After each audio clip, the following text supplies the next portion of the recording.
Jose Canseco is not transgender. No.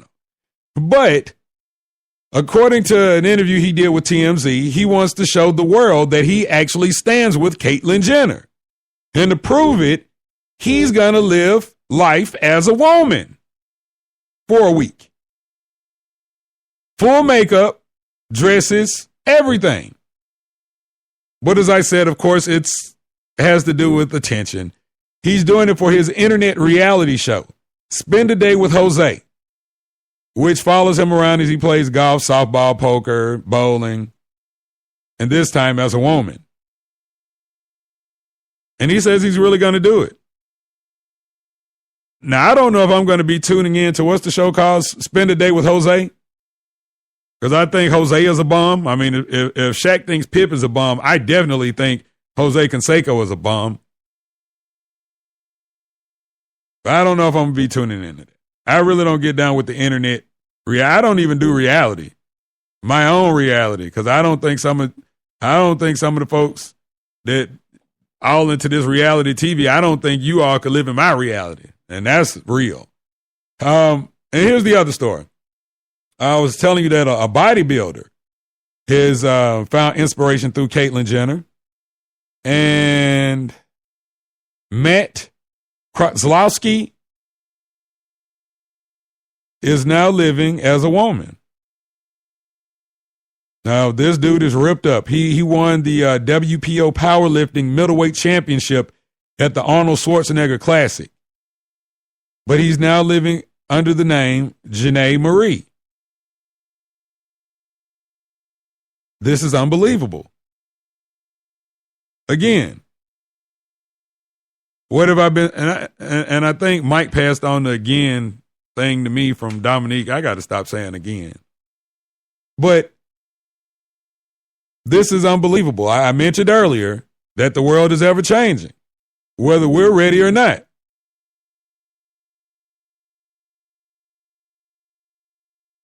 And Janae released a statement on Facebook, because that's, as I mentioned earlier, that's where all the real gangsters go. And said, there's obviously been a great deal of gossip, rumors, and questions about me in the past few days.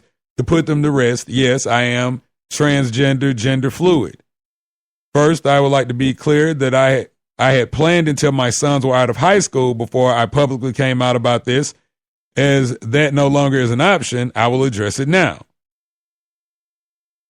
This is something I've been dealing with my entire life, and has been extremely difficult for me. In fact, it even drove me to consider suicide at one point. And, you know, that's something that we continue to hear from the transgender community, is that, you know, they often deal with the whole thoughts of suicide because they don't know how to deal with the fact that they're having these feelings that they're not, you know, really sure what they are. And so, again, you know, I salute Janae Marie. You know, I salute everybody that has the strength and the courage. I've said that before. I mean, just because, you know, I might not be well educated and all of that on that subject of the transgender community, the one thing I'll say is, you know, it definitely takes courage to step out and, you know, live life as you want to live life. I mean, you know, you got people that are just regular folks, like, you know, just regular folks like me and you that don't even want to live their life as they feel like they should. I mean, transgender or not, you know. This is Sports Kings Live, being heard via Spreaker.com and iHeartRadio.com. You can download the apps absolutely free. Windows, Apple, Android devices. Facebook, Twitter, Tumblr, and Instagram is where we are at Sports Kings Live. SportsKingsLive@gmail.com is the email. Feel free to drop us a line. Michael Jordan back in the news, kind of, sort of. Now, apparently, Mike doesn't have the kind of clout over in China that he has over here.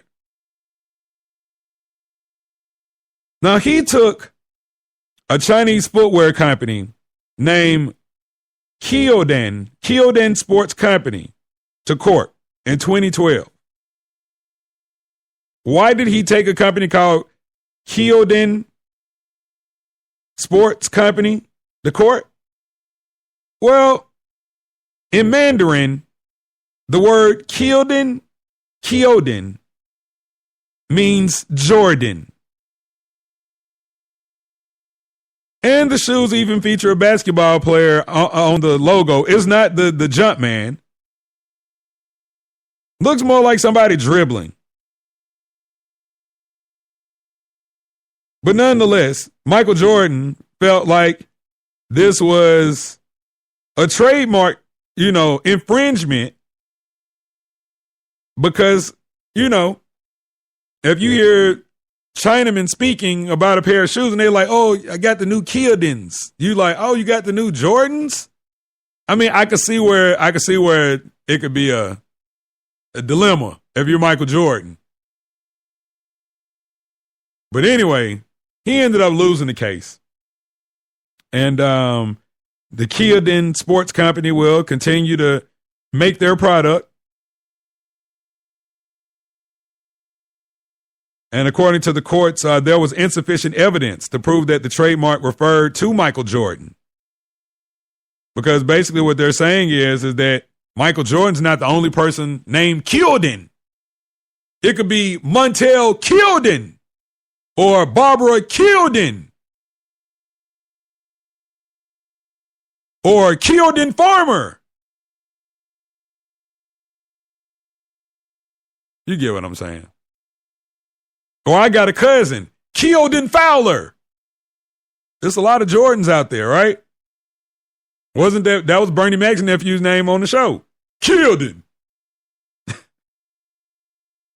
I'm just saying, you're not the only Jordan out there, man. But I get it. Poor Mike. Poor Mike. All right. So, really, I really wanted to make sure that I got to this whole Jen Welter thing. But you know what? Okay, let's do this and then we'll get to Jen Welter on the way out. All right. So I'm looking on MSN Sports yesterday, and they had a headline that said, here is our list of the most hated NBA players by team. And this was like of all time. Okay. I'm looking at this list. And if you're listening to this, I just want to say that a lot of these names associated with these teams, I was like, why? How? When? Where did they commit the crime? Let's start right here in Atlanta.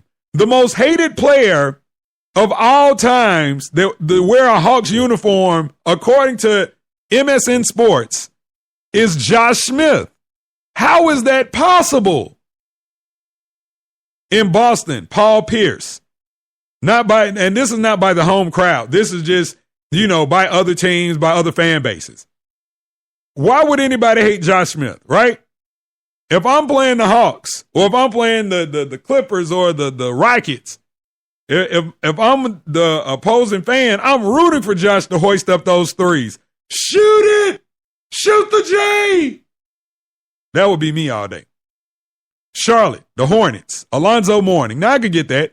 Alonzo was an antagonist back in his day when he and Grandmama were playing for the Hornets. The Chicago Bulls, Dennis Rodman. I could go with that. The Cleveland Cavaliers, Ricky Davis. How, when, where did he commit a crime? The Dallas Mavericks, Lamar Odom. How, when, where? The Denver, that was the Dallas Mavericks. The Denver Nuggets, J.R. Smith. Huh? Now here's one that I could definitely go for. The Detroit Pistons, Bill Laimbeer.